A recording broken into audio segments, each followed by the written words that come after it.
A very very good evening to all 12th. Welcome back to our YouTube channel. कैसे हैं आप सब? तो आप सभी का मोस्ट वेलकम है। आज एक बड़ा ही इंपॉर्टेंट लेक्चर यहाँ पर होने वाला है, मेरे साथ आप लोग डिस्कस करने वाले हैं। क्या बेटा, पीछे मैंने आप लोगों को बोला था कि एक्चुअल में एक बड़ी दिक्कत है, पिछले कई सालों से देखा जा रहा है कि बायो के पेपर में बच्चों को एक बड़ी मेजर दिक्कत आ रही है। हम लोग आंसर को लिखना नहीं जानते कि हमें आंसर लिखना कैसे। ये दिक्कतें बढ़ती जा रही हैं। एक्चुअल में मैं देखता हूं कि बच्चे उस कॉन्सेप्ट के बारे में जानता है लेकिन वो लिख नहीं पाया उसे सही से। पता नहीं क्या रीजंस रहे, क्या कंसिक्वेंसेस हुए। तो सबके साथ अलग अलग दिक्कतें हैं। तो बच्चों ने बोला एक दिन कि सर हमें समझ नहीं आ रहा कि कैसे अच्छे से मार्क्स स्कोर करें, कैसे अच्छे मार्क्स आ सकते हैं। आप कोई कॉन्सेप्ट देखो जरा, मैं बता दो कि कैसे लिख सकते हैं। तो मैं उसी के लिए स्पेशली आज यहाँ पर हूँ, आप लोगों के साथ एक कॉन्सेप्ट डिस्कस कर रहा हूँ। और वो कॉन्सेप्ट है कि how to write answer in the boards, कि बोर्ड्स में आप लोगों को आंसर कैसे लिखने हैं। वो कॉन्सेप्ट आज आप लोग सब मेरे साथ देखेंगे, सबके सब, ठीक है। और हम उसे आगे भी बढ़ाएंगे, ठीक है। समझना है, थोड़ा थोड़ा सी बातों को ध्यान देना है। देखो, आप इंग्लिश नहीं पढ़ रहे, कोई आपका ऐसा सब्जेक्ट नहीं है यहाँ पर कि लैंग्वेज का सब्जेक्ट है आपको वर्ड्स लिखने पर आंसर मिलेंगे, ऐसा बिल्कुल नहीं है। आपको वर्ड्स लिखने का आंसर नहीं मिलेगा, मार्क्स नहीं मिलेंगे, सॉरी, मतलब वर्ड्स लिखने पर मार्क्स नहीं मिलेंगे। आपको जो मार्क्स मिलेंगे वो कंटेंट लिखने पर मिलेंगे कि पूछा क्या गया और आपने आंसर क्या लिखा है। कुछ भी लिख देने से मार्क्स नहीं मिलते। अगर आपको किसी ने बोल दिया है, आपके सीनियर्स ने, कि ऐसा कुछ नहीं होता, बोर्ड्स में ऐसे ही मार्क्स मिल जाते हैं, तो बहुत बड़ी गलतफहमी है बेटा। देखो, आंसर लिखना पड़ेगा। तो हाउ टू, आप ध्यान दो, आज हमारे कॉन्सेप्ट पे हमारी स्लाइड में पहला जो पॉइंट लिखा हुआ है, देखो जरा, मैंने आज हेडिंग ही बना रखा है, to how to write answers to score 90 plus marks. मैं आपसे बताऊं, आपको 5 वर्ड्स लिखकर भी 5 मार्क्स मिल सकते हैं। 5 वर्ड्स और कितने मार्क्स? 5 मार्क्स। कैसे मिल सकते हैं, ठीक है, ये बात आज आप मेरे साथ सीखने वाले हैं कि ऐसा हो कैसे सकता है। तो इस बात को सीखने के लिए आज आपको पूरे टाइम मेरे लेक्चर में रहना पड़ेगा। और मैं आपसे प्रॉमिस करके जा रहा हूं बेटा, प्रॉमिस कर रहा हूं, मैं कहीं नहीं जा रहा, यही मिलूंगा आपको। इस वीडियो के बाद की बात कर रहा हूं मैं। आप अगर इस वीडियो को पूरा देखेंगे और इसके कॉन्सेप्ट्स को, इसकी बातों को मान लिए, तो 100% मैं आपसे प्रॉमिस करता हूं कि आपका 5 मार्क्स का क्वेश्चन हो, 3 मार्क्स का हो, 4 मार्क्स का, आपके नंबर नहीं कटेगा अगर आपको कॉन्सेप्ट आता है। सबसे पहली बात है कि बच्चे क्या करते हैं, आंसर को मिक्स करके लिखते हैं। बिल्कुल नहीं कर रहे हैं, आंसर को पॉइंट वाइज लिखना है। जितना ज्यादा आप पॉइंट वाइज लिख लेंगे उतने अच्छे मार्क्स को आप यहां पर अचीव कर लेंगे। समझ लो आप ये बात बिल्कुल क्लियर।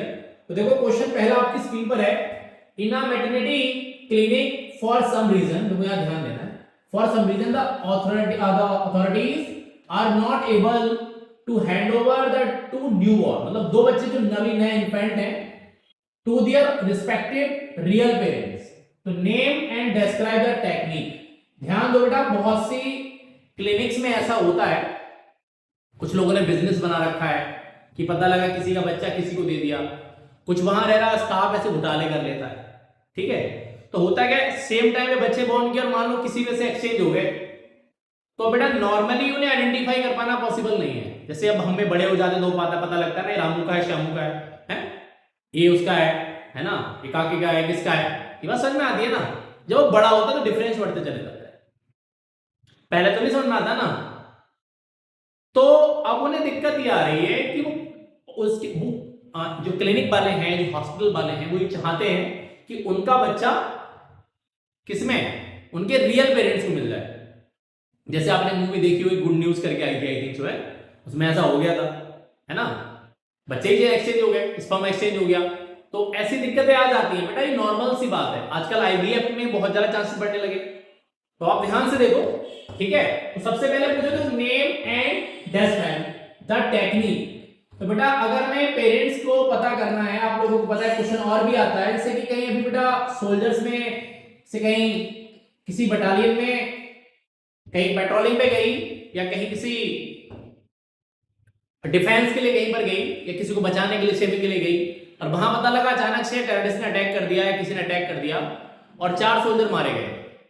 उस बटालियन के 4 सोल्जर्स मिसिंग है, किसी का पता लगा हैंड मिला, किसी का हेड मिला, किसी का लेग मिला। आपने पुलवामा अटैक में देखा है। मैं नहीं चाहता कि किसी के बेटे शहीद हो, बड़ा दुख होता है जब ऐसी न्यूज सुनते हैं, है ना। लेकिन लोग नहीं सोचते, करने से पहले नहीं सोचते। तो अब जिसके बॉडी के पार्ट अलग अलग हो गए, वो सोचो ना उनकी माँ बाप पर क्या गुजरती होगी, जिनकी डेड बॉडी भी पूरी नहीं मिली। तो सैल्यूट है ऐसे सोल्जर्स को, ऐसे माँ बाप को, जो लोग इतना सब कुछ सहने के बाद दोबारा से अपने दूसरे बच्चे को भी बॉर्डर पर भेज देते हैं। इतना पोटेंशियल, इतना जिगरा बहुत कम लोगों में होता है। तो अगर ऐसा हो गया तो बेटा अब क्या प्रोसीजर है, कैसे पता करें कि वो मतलब डेड बॉडी है वो किसकी है, या यहां पता करें कि वो एक्चुअल में वो पेरेंट्स मतलब जो बच्चे हैं वो किसके हैं। तो उसके लिए बेटा टेक्निक होती है, इसका नाम है क्या? देखो पहला पार्ट हो गया, टेक्निक का नाम कौन हो गया? DNA fingerprinting. ध्यान दीजिए, क्या नाम है टेक्निक का बेटा? DNA fingerprinting. ओके, पहली बात बिल्कुल क्लियर हो गई। यहां से देखो 1 नंबर आपका यहां से आ गया, आपके खाते में जुड़ गया। आगे पूछा है, describe the technique that you would suggest to sort out the matter। अब आप लोगों को पता होना चाहिए बेटा, इसके लिए डीएनए फिंगरप्रिंटिंग के लिए क्या होता है, जब हम लोग सस्पेक्टेड पेशेंट का या सस्पेक्टेड पेरेंट्स का किसी का जो भी में लगा उसका जब हम क्या करते हैं, डीएनए सिलेक्ट करते हैं, क्या करते हैं बेटा? ऑटो रेडियोग्राफी कराते हैं। ठीक है, तो देखो ऑटो रेडियोग्राफी के बाद क्या होता है, यहां पर कुछ क्रोमोसोम्स की इमेजिंग आपको ऐसे दिखाई देने लगती है। ऐसे देखो, ये है ना, ऐसे। मैं ये नहीं था कि ऐसे बनेंगे तो सेम जैसे मैंने बना दिया वैसे होंगे, किसी फॉर्म में हो सकते हैं। ठीक है, ऐसे देखो, इधर मैंने बना दिया 1 हो गया, ये 2 हो गया, 3 हो गया। देखो तो ऐसे ये आपकी एनसीईआरटी में डायग्राम बना हुआ है, अगर आप देखो, ये देखो मैच नहीं कर रहा है इसमें। देखो ये सस्पेक्ट, देखो ये वाला पेशेंट आप देखो, ये वाला देखो ना, ये वाला पर्सन से मैच कर रहा है। मैंने खुद बनाया। देखो ये वाला देखो, इसके जेनेटिक मेकअप देखो, इससे मैच नहीं कर रहा, इस वाले का भी इससे मैच नहीं कर रहा। देखो ये अलग हो गया यहां से, तो कौन सा मैच कर रहा है? देखो एग्जैक्टली कौन सा मैच कर रहा है? ये ए, ये बी और ये सी। तो देखो एग्जैक्टली मैचिंग किसकी है? ये हमारे पास हमें मिला यहां से, मान लो ये पेरेंट्स का है। ठीक है, और ये में कहा ये उस व्यक्ति का, जो किससे मैच कर रहा है? पर्सन बी से मैच कर रहा है। ठीक है, तो इस तरह से डीएनए फिंगरप्रिंटिंग को कराया जाता है। अब उसने पूछा डिस्क्राइब करने का, फिर मैंने आपसे पूछा। अभी देखो पहला पार्ट मैंने आप लोगों को कराया, इमेज मैंने बना के दिखाया। इस तरह का क्वेश्चन अब बोर्ड में पूछा जाने लगा है, मैंने छोटी सी इमेज बना के आप लोगों को सिखाया। अब देखो तो कैसे पता करेंगे, अब स्टेप्स देखो। तो देखो इसके पार्ट में आगे समझेंगे। तो देखो फॉलोइंग स्टेप्स आर रिक्वायर्ड, किसके लिए? Following steps are required, following steps are required, किसके लिए बेटा? देखो आर रिक्वायर्ड, किसके लिए रिक्वायर्ड है भाई? ध्यान से समझो, किसके लिए? For DNA fingerprinting, for DNA fingerprinting. आपकी एनसीईआरटी में लिखा हुआ है। देखो एक बात और मैं आप लोगों को बता के चलता हूं, अगर आपको डीएनए फिंगरप्रिंटिंग के स्टेप्स याद हो जाते हैं तो आपको बायोटेक के प्रोसेस याद करने की बड़ा प्रोसीजर की रिक्वायरमेंट नहीं है। आपको इंसुलिन बनाने के लिए अलग से प्रोसीजर की रिक्वायरमेंट नहीं है। कितने सारे आपको ट्रांसजेनिक एनिमल बनाने के लिए अलग से प्रोसीजर की रिक्वायरमेंट नहीं है। एक तीर से 4-5 निशाने लगा रहा हूं मैं आज, बस एक आध पॉइंट इधर उधर होगा वो आप अपने हिसाब से एडजस्ट कर लेंगे। ठीक है, समझ में आ रही है बात? भाई मैंने आपसे कहा था डिस्काउंट पे डिस्काउंट है, लिए जाओ जितना ले सकते हो, चॉइस आप लोगों का। ठीक है, सीखना ना सीखना आप लोगों का काम है, और आप अच्छा सीख रहे हैं तो सीख भी सकते हैं। देखो भाई, तो सबसे पहला स्टेप देखो क्या है। सबसे पहली बात क्या, आपको डीएनए चाहिए तो आप क्या करेंगे? सबसे पहला स्टेप होता है आइसोलेशन ऑफ जेनेटिक मटेरियल।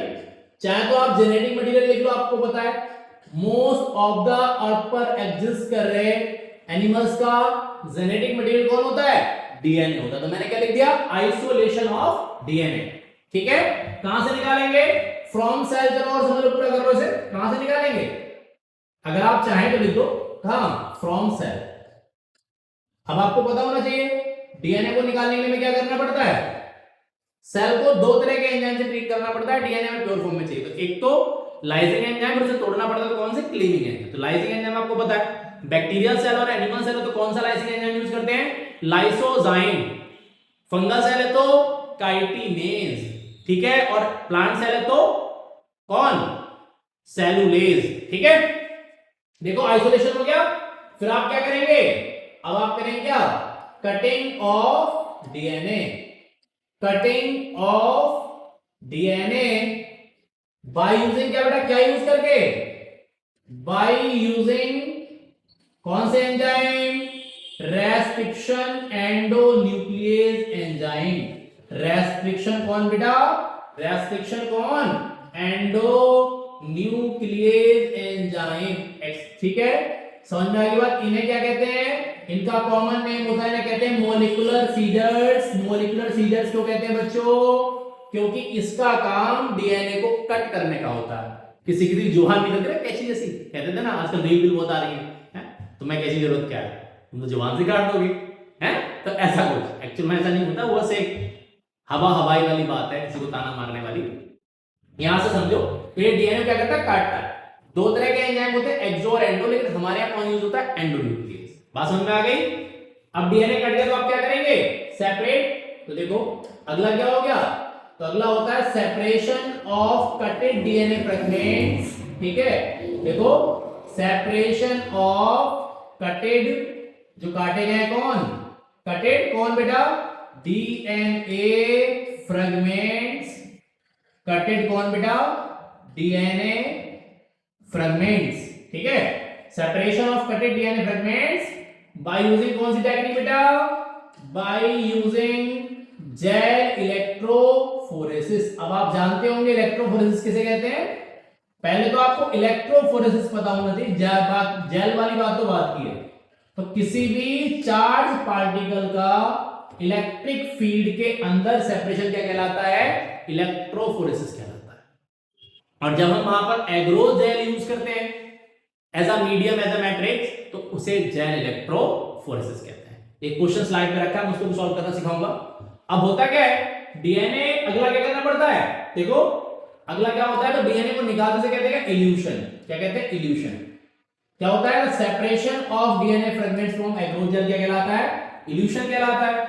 अगला स्टेप क्या होता है, देखो अगला होता है कौन सा ब्लॉटिंग, साउदर्न ब्लॉटिंग। कौन सा, साउदर्न ब्लॉटिंग। अब आपके आंसर ये क्या है, इन कटेड डीएनए फ्रेगमेंट्स को सेपरेशन के बाद किसी भी नायलॉन या नाइट्रोसेलुलोज मेम्ब्रेन पर ट्रांसफर करने का फिनोमेना साउदर्न ब्लॉटिंग कहलाता है। ठीक है, फिर हम लोग क्या कराते हैं, अब हम लोग कराते हैं ऑटो रेडियोग्राफी। क्या कराते हैं, ऑटो रेडियोग्राफी। ये बेटा क्या, एक्सरे है, ऑटो रेडियोग्राफी। अभी आप देख रहे थे मेरे साथ पीछे कहीं, मैं आप लोगों को बता रहा था, आप मेरे साथ सीख रहे थे। देखो जैसे कि अब ये एक आपके पास फिल्म बन के आ गई, इस पर देखो ऐसे। अब क्या होगा, जब ये ऑटो रेडियोग्राफी होगी, इस पर क्या इमेजेस आपको इस तरह से दिखाई देने लगेंगे। वैसे ये क्रोमोसोम पैटर्न हो गया, ऐसा नहीं कि मैंने जैसे दिखाया वैसा होगा, कैसा भी हो सकता है, समझ लो आप। ठीक है, ऐसे। तो देखो ये क्या है, ये है डीएनए फिंगरप्रिंटिंग। अब सस्पेक्टेड पर्सन से जो हमारे पास डीएनए का मटेरियल है, उस सस्पेक्टेड पर्सन से मैच करा के देख लेंगे, और किसी भी क्राइम का, है ना, सेक्सुअल असॉल्ट का, ठीक है, पैटर्नल मैटरनल डिस्प्यूट का, सभी को अपन इस टेक्निक के थ्रू सॉल्व कर सकते हैं। कई बार ऐसा होता है ना कि पेरेंट्स ने बच्चों को प्रॉपर्टी से बेदखल कर दिया, है ना, कि हमारे बच्चे ही नहीं है, तो यू हैव द ऑप्शन, आपके पास ऑप्शन, आप डीएनए फिंगरप्रिंटिंग करा सकते हैं। आप लीगली इस बात के लिए आपके पास राइट्स हैं। ठीक है, वो अपनी मर्जी से ये कह रहे हैं कि हम नहीं देंगे, तो आप कुछ नहीं कर सकते। लेकिन अगर उन्होंने ये कह के बेदखल किया कि ये हमारी औलाद नहीं है, और आपको पता है कि हम नहीं मम्मी पापा के बच्चे हैं, तो आप केस फाइल कर सकते हैं और डीएनए फिंगरप्रिंटिंग की आप रिक्वेस्ट कर सकते हैं, अपील कर सकते हैं। बात समझ में आ रही, ये आपका राइट है, जन्म सिद्ध अधिकार है, कोई आपसे छीन नहीं सकता। बात समझ में आ गई, क्लियर हो गया पॉइंट। एक क्वेश्चन बिल्कुल कितने नंबर का क्लियर है, 3 नंबर का क्लियर है। 2 नंबर यहां से और एक टेक्निक का नाम कौन, डीएनए फिंगरप्रिंटिंग। समझ में आ गई बात, क्लियर हो गया। चलिए अगला क्वेश्चन सीखिए। अगला देखो आपके पास जेल इलेक्ट्रोफोरेसिस का क्वेश्चन रखा हुआ है, बहुत ध्यान से समझेंगे। मैं बस थोड़ा सा पानी पी लूं बच्चों, बस फिर चलते हैं। ठीक है, समझ में आ रही बात, ध्यान से देखो, बहुत आराम से, बिल्कुल एकदम।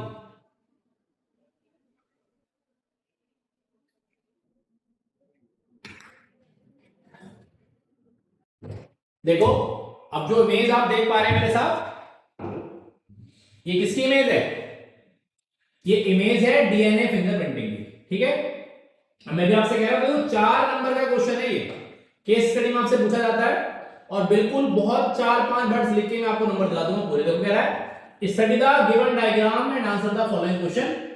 यहां समझ लो ये बी हिस्सा कौन है बेटा, ये एनोड होता है, ये आपको आना चाहिए।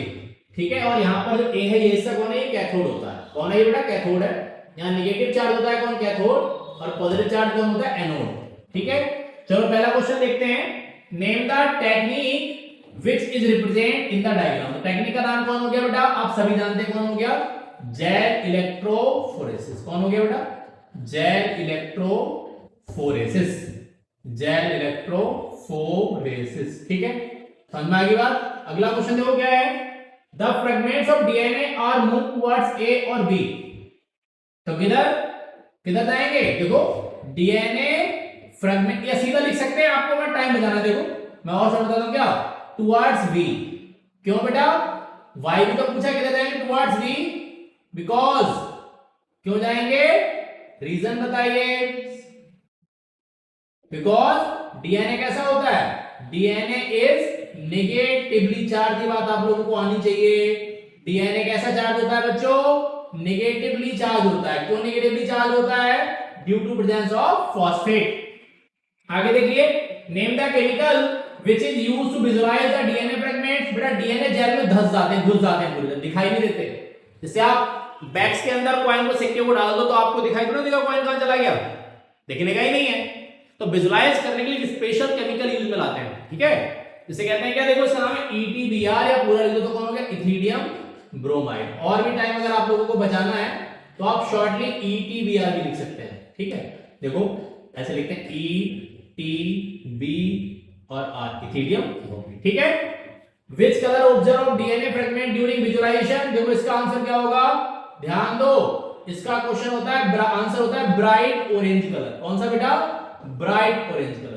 नीट 2021 में क्वेश्चन गलत करा दिया था नीट वालों ने, उन्होंने पहला ऑप्शन लिख दिया ऑरेंज कलर, बच्चा खुश होकर लगा के चला, उसमें एक ऑप्शन था ब्राइट ऑरेंज, तो करेक्ट आंसर कौन सा है, ब्राइट ऑरेंज, ठीक है। What is the source of gel, जो आपने एग्रो जेल यहां से यूज किया, तो बताओ उसका सोर्स कौन होता है, उसका सोर्स होता है कौन, सी बीड्स। अब आप मुझे बताओ कितने वर्ड्स आप लोगों ने लिखे हैं। अगर आप लैंग्वेज में होते हैं ना तो इस 4 नंबर के क्वेश्चन पे आपको 150 से 200 वर्ड लिखने पड़ते हैं। यहां देखो बिल्कुल पॉइंट टू पॉइंट जरा जरा से आपने एक लाइन लिखी और आपके पास नंबर आ गए। ये है आंसर लिखने का तरीका, पूरा लिखने की नीड नहीं है। देखो मैंने आपको बोला बिल्कुल शॉर्ट, आपको क्वेश्चन में जब जरूरत पड़े, क्या क्वेश्चन में से कुछ ऐड करने की नीड है तो आप ऐड करिए, वरना फालतू में कथा लिखने से कुछ नहीं मिलता। बात समझना मेरी, बहुत ध्यान से समझो, एकदम बिल्कुल मजे में होके। आंसर लिखना आ गया तो मार्क्स तुम्हारे खाते में है, सीधे सीधे कहीं नहीं जाने वाले। बात समझ रहे हैं। अब इसे आपको वाकई से लोग कहते हैं हाईलाइट कीजिए, अरे जब आप सीधा एक पॉइंट लिखते तो हाईलाइट क्या करेंगे, हाईलाइट कब करना पड़ता है, किसी चीज को अलग कब दिखाना है, जब आपने बहुत सारा चीज मैटर लिखा और आप उसे अलग वाले को पर्टिकुलर दिखाना है। जैसे आप कहीं आजकल, मुझे तो पता ही नहीं था, मुझे पता लगा कि आजकल एक और है जो मेकअप आर्टिस्ट होती है ना, जैसे आजकल आपकी शक्ल भाई वो तो बदल ही जाता है, कलर तो बदल ही जाता है, टोन वोन पीओपी करा के। पता लगा कि आप अपना फेस कट भी बदल सकते हैं, तो आपको मान लो कि अपना चिन्ह हाईलाइट कराना है, कि आपको अपने चीक हाईलाइट कराना है, कि आपको अपना नोज हाईलाइट कराना है, यू हैव द ऑप्शन।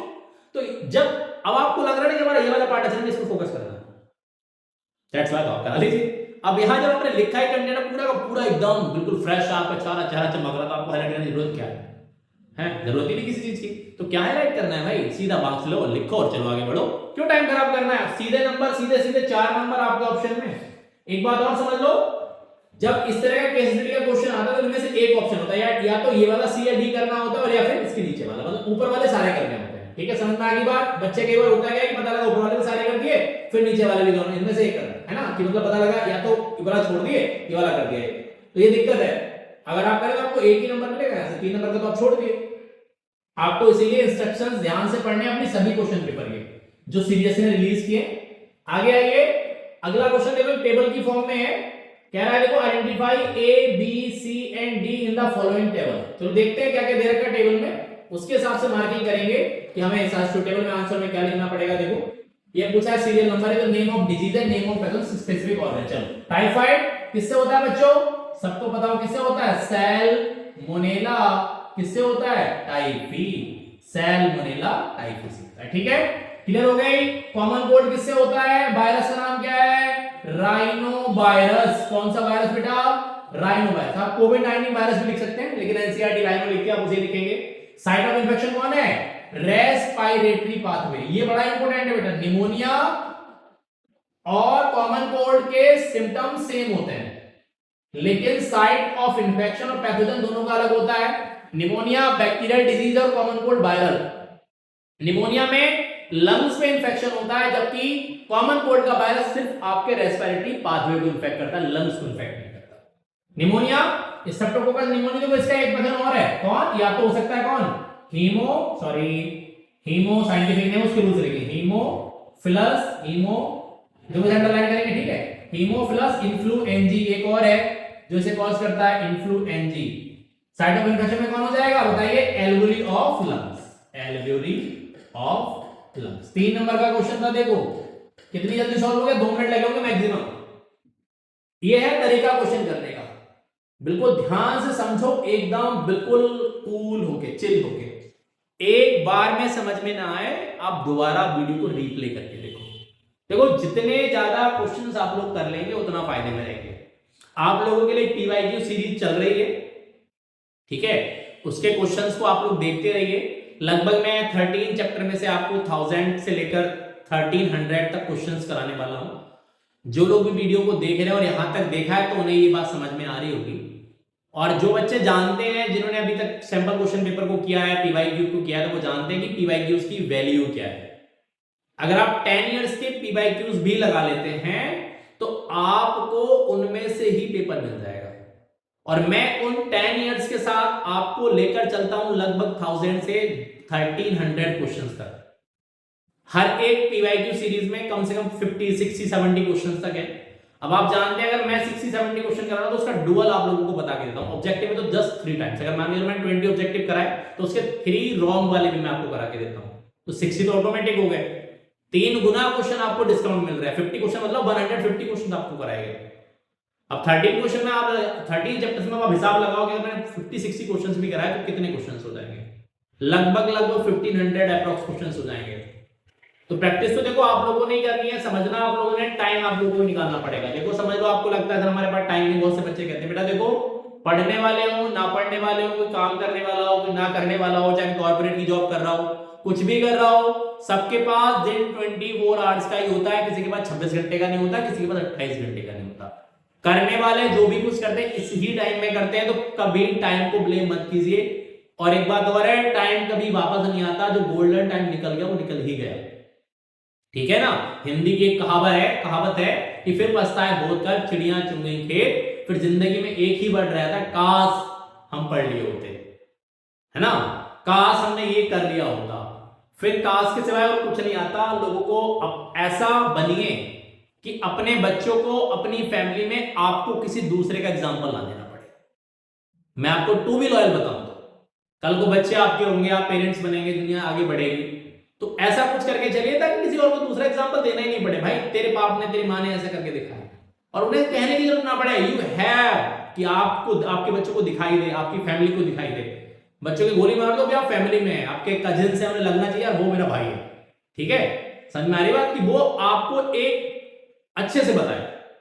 अभी आज मेरे साथ एक इंसिडेंट हुआ, ठीक है, मैं एक जगह गया हुआ था, एक बच्चे से मेरा इंटरेक्शन हो रहा था, तो पता है उसने क्या इंट्रो दिया कि मेरा भाई। मैंने कहा, पहले उसने खुद को बोला, मैंने यू आर, मतलब मुझे शॉक हुआ, मैंने आप कुछ ऐसा था, बोला हाँ सर, नहीं नहीं सर वो मेरे भाई का है। मैंने अच्छा, भाई मुझे लगा रियल ब्रदर होगा, फिर मैंने पूछा रियल, नहीं नहीं सर नहीं सर मेरा कजिन है। तो ऐसे बनिए कि कभी आपका कहीं पर आपका कोई कजिन, आपका फैमिली मेंबर बैठा है, वो आपके इंट्रो से जाना जाए, ऐसा बनाकर खड़ा कीजिए, ऐसा बनिए। ऐसा बनने के लिए आपको पढ़ना पड़ेगा, एजुकेटेड होना पड़ेगा। पढ़ेगा इंडिया तभी तो बढ़ेगा इंडिया, है, जब पढ़ेगा इंडिया तो बढ़ेगा कहां से। समझ में आ गई बात, क्लियर। एक क्वेश्चन और क्लियर करा दिया। चलिए अगला क्वेश्चन देखिए भाई फटाक से। देखो नेक्स्ट क्वेश्चन आपकी स्लाइड में फिर से आ गया। देखो एक क्वेश्चन बड़ा इंपॉर्टेंट है। क्वेश्चन आपसे पूछा गया है कि how is oogenesis marked different from spermatogenesis with respect to the growth till puberty। ध्यान से दो, इन ह्यूमंस ध्यान से समझना है, कब प्यूबर्टी तक, क्या स्पर्मेटोजेनेसिस और oogenesis। तो अगर आप लोगों को बताओ तो 2 कॉलम बनाओ। अब आपको कुछ और नहीं बताना है, सिर्फ प्यूबर्टी के रिस्पेक्ट में डिफरेंट बताना है। एक क्या होता है oogenesis और एक होता है क्या स्पर्मेटोजेनेसिस। क्या होता है स्पर्मेटोजेनेसिस। अब आप जानते हैं स्पर्म का बनना क्या हो गया स्पर्मेटोजेनेसिस, ओवम का बनना कौन हो गया oogenesis। यहां देखो तो ये क्या होता है, बिगिंस, कहां स्टार्ट होती है इन एम्ब्रियोनिक लाइफ। आप सभी लोग जानते हैं एम्ब्रियोनिक लाइफ में क्या स्टार्ट हो जाता है oogenesis, ठीक है, एम्ब्रियोनिक लाइफ ऑफ फीमेल, ठीक है। लगभग फीमेल जब बॉर्न करती है बेटा तो अप्रॉक्स उसके पास कितने, अप्रॉक्स लगभग उसके पास कितने 2 लाख से लेकर 4 लाख तक बुलबुलियां होते हैं। जो प्यूबर्टी तक आते आते 60,000 टू 80,000 बचते हैं। और कहां, और पूरे लाइफ स्पैन में फीमेल अपने ओनली 450 फंक्शन ओवम बना पाती है। ठीक है, begins in embryonic life of कौन, फीमेल, एंड अरेस्ट इन, देखो और कहां अरेस्ट हो जाता है, अरेस्ट इन मियोसिस 1 एज क्या, एज प्राइमरी oocyte, किस फॉर्म में अरेस्ट हो जाता है बेटा, प्राइमरी oocyte की फॉर्म में अरेस्ट हो जाता है। और जब प्यूबर्टी आती है, इन्फ्लुएंस ऑफ सेक्स हार्मोन जब होता है तो ये प्राइमरी oocyte एक्टिवेट हो जाता है। ठीक है, ये देखो कब होता है, बिगिंस आफ्टर प्यूबर्टी। ठीक है, आफ्टर प्यूबर्टी मतलब यहां जो होगा इसका इन्फ्लुएंस का वो मतलब ये कब स्टार्ट होगा, आफ्टर प्यूबर्टी होगा। ठीक है, ये डिफरेंस आप लोगों को बताना था प्यूबर्टी के रिस्पेक्ट में। और कोई बात आपको नहीं बतानी, बस आपका 2 नंबर का क्वेश्चन है, बिल्कुल सीधे सीधे आपको पढ़ने में आ गया। स्पर्म जब बनते हैं मेल में प्यूबर्टी आ जाती है, उससे पहले स्पर्म कभी नहीं बनता, कोई सेल ही नहीं होता उससे पहले। ठीक है, क्लियर, बहुत इंपॉर्टेंट डेफिनेशन थी, आप लोगों को डिफरेंस आना चाहिए था।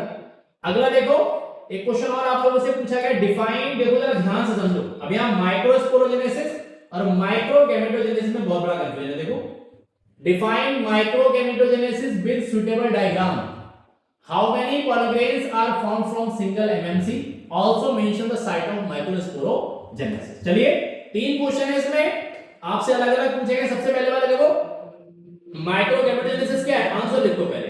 माइक्रो का मतलब क्या होता है, स्मॉल, गैमेटोजेनेसिस मतलब क्या होता है, गैमीट। तो देखो, तो स्मॉल गैमीट कौन होता है, मेल। तो the process of formation of, the process of formation of किसका बनना बेटा, देखो तो फॉर्मेशन ऑफ कौन बेटा, मेल गैमीट्स। किसका बनना, मेल गैमीट्स का बनना। मेल गैमीट्स कहां से, मेल गैमीट्स फ्रॉम किससे, फ्रॉम पॉलन ग्रेन, या फ्रॉम कहां, from generative cell of pollen grain.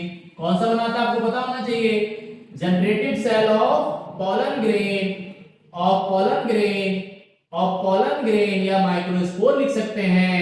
किसके through, through mitosis, through mitosis is called, क्या कहलाता है, is called microgametogenesis, is called microgametogenesis. आपको एक बात और पता होना चाहिए कि मेल गैमीट हमेशा फीमेल से छोटा होता है। प्रैक्टिकल लाइफ में भी आ जाओ, बीवी से बहस मतलब जिंदगी तहस नहस, घर में शांति चाहिए तो सुकून से रहिए, हैं सनमई बात, मथुरा में रहना है तो राधे राधे कहना है। अच्छी खुशहाल जिंदगी का यही राज है। ठीक है, एक बार एक पड़ोसी ने अपने पड़ोसी से पूछा, तुम्हारी मैरिड लाइफ बड़ी अच्छी चल रही है, तुम्हारी खुशी का राज क्या है। तो पड़ोसी हंसा, उन्होंने कहा अच्छा, हमारी मैरिड लाइफ की खुशी का रीजन जानते हो। हाँ। उन्होंने कहा सुनिए, उन्होंने कहा बताइए। उन्होंने कहा हम जब घर आते हैं और हमारी वाइफ से कभी लड़ाई हो जाती है तो हमें चप्पल फेंक के मारती है, जूता फेंक के मारती है, लग जाता है तो वो हंसती है, नहीं लगता तो मैं ऐसे। समझ में बात। तो यहां पर भी कौन छोटा है, मेल छोटा है, छोटे बन के रहिए, मजे रहिए। ठीक है, समझ में आ गई बात। देखो हैं, आप देखो ध्यान से समझो, डायग्राम की बात कर रहा है वो। चलो अब बनाते हैं, कौन, ये बन गया पॉलन ग्रेन। एक साथ बना ले दो, या चलो एक ही बनाते हैं। अब आपको पता होना चाहिए, आपको पता होना चाहिए क्या, कि इसके अंदर कौन सा सेल हो गया बेटा, ये जनरेटिव सेल हो जाता है, ये आपके पास ट्यूब सेल हो जाता है, ऐसे ट्यूब न्यूक्लियस हो गया, ये इसके साथ वैक्यूल हो गई ऐसे, और इसमें कौन भरा है, इसमें भरा है साइटोप्लाज्म। ठीक है, इसके आपको पता होना चाहिए कि पॉलन ग्रेन की जो बाहर की लेयर होती है, जो डिस्कंटीन्यूअस पैटर्न में होती है, जो स्पोरोपोलिनिन की बनी होती है, उसे हम लोग क्या कहते हैं बच्चों, उसे हम लोग एक्साइन कहते हैं। और जहां पर भी एक्साइन नहीं होती है उसे हम जर्म पोर कहते हैं। क्या कहते हैं, जर्म पोर कहते हैं। चलो भाई लेबलिंग कर लो, ये सा एक्साइन हो गया, ये सा इंटाइन हो गया। ठीक है, ये देखो ये पूरा सेल एक साथ है, तो ये ट्यूब सेल हो गया, ये जनरेटिव सेल हो गया, और ये आपका कौन हो गया, ये जर्म पोर हो गया। लेबलिंग कर लें, समझ में आ रही है बात। देखो ये सा कौन है, ये एक्साइन है, किसकी बनी है, स्पोरोपोलिन की, जो इसे फॉसिल फॉर्म में स्टोर करता है, ये इंटाइन हो जाता है, ये आपका ट्यूब सेल हो जाता है, जो आगे जाकर पॉलन ट्यूब बनाता है। ठीक है, प्रैक्टिकल में भी आप लोगों ने सीखा होगा, ये वाला कौन सा सेल है, ये जनरेटिव सेल है। कौन सा सेल है बेटा, जनरेटिव सेल है। और ये हिस्सा कौन सा है, जहां पर एक्साइन नहीं होती, इसे कहते हैं जर्म पोर। क्या कहते हैं बेटा, इसे कहते हैं जर्म पोर। अब जब पॉलिनेशन के बाद होता है क्या बच्चों, जब हो गया पॉलिनेशन, तो अब क्या होगा, पॉलन किट जब पॉलिनेशन हो जाता है तो पॉलन किट जर्मिनेट करता है और क्या बनाता है, देखो इस तरह से बनती है कौन, पॉलन ट्यूब। ऐसे देखो, ऐसे अभी छोटा सा बना देते हैं पहले, ऐसे, ठीक है। ये आपकी कौन हो गई, ये देखो एक्साइन हो गई ऐसे, ठीक है। और यहाँ पर ये कौन सा, ये अभी जनरेटिव सेल है, कौन है बेटा, जनरेटिव सेल है। ऐसे देखो ये, तो ये हिस्सा कौन हो गया, लेवल करो, ये एक्साइन हो गया, ठीक है। ये एक्साइन है, ये हिस्सा कौन है, ये इंटाइन हो गया, ये इंटाइन हो गया, ठीक है। और ये जो है देखो, आपको पता है जहां पर क्या नहीं होता, जहां पर क्या नहीं होता बच्चों, जहां पर एक्साइन नहीं होती वहां से कौन निकलता है, पॉलन ट्यूब। आगे जाकर क्या होगा, अब इसी से देखो ऐसे ये बना लेते हैं थोड़ा सा ऐसे, अभी थोड़ा सा साइज क्या हो जाएगा इसका, तो ये एनलार्ज है पॉलन ट्यूब ऐसे, ऐसे देखो ये साइज थोड़ा छोटा मैंने बना दिया, छोटा छोटा हो जाएगा, बड़ा भी कर सकता हूं जरूर नहीं, ऐसे देखो स्पेस निकल जाए, मैंने एडजस्ट कर दिया। यहां देखो क्या होगा, आगे आगे की साइड देखो बेटा, यहां पर देखो क्या, ये कौन बन गया, दो फंक्शनल वेरिएबल टू बन जाएंगे यहां पर। ये आपका यहां पर एक लगा होता है, कौन से कहते हैं, कैलोस प्लग। तो क्या करता है, इनएक्टिव और एक्टिव साइड प्लग को अलग करता है, ऐसे देखो ये ऐसे, यहां के आपका एक ट्यूब न्यूक्लियस हो जाएगा, इसे कहते हैं क्या, बाकी सब सेम है, जैसे क्या कहते हैं, टू फंक्शनल कौन हो गया बेटा, मेल गैमीट। एक ऐसी जगह है जहां पर फर्टिलाइजेशन में दोनों के दोनों गैमीट फ्यूज करते हैं। ये देखो कौन हो गया, इसे कहते हैं कैलोस प्लग। क्या कहते हैं बेटा, कैलोस प्लग कहते हैं इसे। ये एक्टिव और इनएक्टिव साइड प्लग को अलग करता है। ये हिस्सा देखो एक्साइन हो गया, ये इंटाइन हो गया, ये पीटी मतलब पॉलन ट्यूब। इसे कह सकते हो आप कौन सा, इनएक्टिव साइड प्लग। अब आप कहेंगे इनएक्टिव साइड प्लग कौन सा होता है, जो फर्टिलाइजेशन में पार्टिसिपेट करता है उसे कहते हैं inactive, sorry active side plug वाला सा एक्टिव साइड प्लग का है, और पीछे वाला कौन सा, इनएक्टिव साइड प्लग का है, ठीक है। ये हो गई माइक्रोगैमेटोजेनेसिस स्टेप, ये हो गया, ये बी हो गया, और ये आपका सी, ठीक है। ये देखो कितने सेल स्टेज है, टू साइड स्टेज होगी पॉलन ग्रेन की, और ये थ्री साइड, क्योंकि जेनेटिक सेल से क्या बन गया, टू फंक्शनल मेल ग्रेन, ठीक है। अभी सॉल्व कर लो, अभी इतना ऐसा हुआ। अब पूछा है how many pollen grains are form from single MC, है। चलो यही कर दूं, क्या कहते हैं, ऊपर चलो ऊपर कर देता हूं। देखो ये वाला पार्ट यहां सॉल्व करते हैं, तो मैं यही सॉल्व कर रहा हूं। तो देखो 1 पीएमसी या एमएमसी कुछ भी लिख लो, दोनों मतलब पीएमसी मतलब पॉलन मदर सेल और एमएमसी मतलब माइक्रोस्पोर मदर सेल, ठीक है। फ्रॉम सिंगल क्या होता है, फॉर्म्स कितने बेटा, 4 pollen grain. How many, 4 pollen grains, ठीक है। कितने पॉलन ग्रेन, तो कितने बनाता है, 4 पॉलन ग्रेन बनाता है, आपको इसे पॉलन ग्रेन टेट्राड कहते हैं। और देखो आल्सो मेंशन द साइट, तो साइट में देखो कौन हो जाता है, माइक्रोस्पोरेंजियम, माइक्रोस्पोरेंजियम लिख सकते हैं आप, या फिर आप क्या लिख सकते हैं, या फिर बोलो तो पॉलन सेट भी लिख सकते हैं, इसके अंदर बनते हैं, ठीक है। क्लियर, 5 नंबर आपके खाते में आ गए, देखो सीधे सीधे, कितनी जल्दी आ गए, अब बस आंसर लेकिन आना चाहिए। अब आप चाहो यहां से देखो, अब इसे हाईलाइट कर दो, फॉर्मेशन ऑफ कौन, देखो अब मैं आपको हाईलाइट करना, यहां लिख सकते हैं हाईलाइट। अब आपको जरूरत है फॉर्मेशन ऑफ मेल गैमीट, कहां से, जनरेटेड सेल से, किसके थ्रू, थ्रू माइटोसिस। ये बात हाईलाइट कर दो, एग्जामिनर कुछ पढ़ेगा ही नहीं, आपको सीधा नंबर देके आगे बढ़ेगा। पहले तो इस डायग्राम के बाद भी कुछ नहीं पढ़ेगा, आपके 5 मार्क्स सीधे सीधे आपके अकाउंट में है, अगर आप ऐसे आंसर को लिखते हैं तो, ठीक है। समझ में आ गई बात। एक और है, देखो ध्यान से समझो, अगला क्वेश्चन आपकी स्लाइड पर है कि who propose chromosomal theory of inheritance. तो आंसर आप क्या लिखेंगे, इसे किसने दिया है, इसे दिया किसने, इसे दिया सटन एंड बोवेल। तो लिख सकते हैं क्या, chromosomal theory, chromosomal theory of inheritance, theory of inheritance, theory of कौन बेटा, inheritance, inheritance was given by, किसने दिया बताइए, वाज गिवन बाय किसने दिया, कोई जानता है, आप मुझे कमेंट सेक्शन में बताएंगे कौन, सटन एंड बोवेरी। अब आप एक आंसर बताएंगे, मैं अगर इसमें एक आंसर पूछ लेता आपसे कि इसका एक्सपेरिमेंटल प्रूफ दिया तो क्या होगा, ठीक है। Point out any two similarities in the behaviour of chromosomes and genes. तो देखो दोनों पेयर्ड होते हैं, ठीक है, लिख सकते हैं आप क्या, क्या सिमिलरिटीज पूछी, तो आप छोटी सी हेडिंग बना लो, क्या सिमिलरिटीज, सिमिलरिटीज SIMILA, सिमिलरिटीज होना चाहिए ना, SIMILA, सिमिलरिटीज किस किस के बीच में, बिटवीन, बिटवीन कौन, genes and chromosomes, genes and chromosomes, genes and chromosomes. ये हेडिंग बना दो पॉइंट लिख दो पहले, दोनों क्या होते हैं, पेयर्ड होते हैं, और क्या होते हैं, at the time of gamete formation दोनों एक दूसरे से क्या हो जाते हैं, सेपरेट हो जाते हैं, इंडिपेंडेंटली, कोई किसी पे डिपेंड नहीं करता। 2 सिमिलरिटीज, सीधा क्वेश्चन, 3 नंबर आपके अकाउंट में जुड़ते हुए, ठीक है। इसमें से आपको देखो एक क्वेश्चन और पूछा गया है कि select the homologous structure from the combination. Homologous कौन होते हैं बेटा, जिनका स्ट्रक्चर सेम, फंक्शन क्या होता है डिफरेंट। देखो फॉरलिन को वेल एंड बैट, बैट में स्विमिंग का काम करते हैं, फॉरलिम्स ये हमारे पास भी फॉरलिम्स है, इन्हें हैंड नहीं कहते वैसे, लेकिन फॉरलिम्स और लेग्स को हिंडलिम्स कहते हैं। तो देखो और वेल में स्विमिंग और बैट में क्या काम हो गया flying. Tuber of potato and sweet potato नहीं बेटा, दोनों का काम स्टोरेज है। आइज ऑफ ऑक्टोपस मैमल दोनों का काम देखने का है। Thorns of bougainvillea and tendril of cucurbit. बेटा तो कौन कौन हो गया आंसर लिखे, क्या लिखेंगे A and D, A and sorry D R कौन से ऑर्गन बेटा होमोलोगस ऑर्गन, आप पूरा लिखेंगे ठीक है।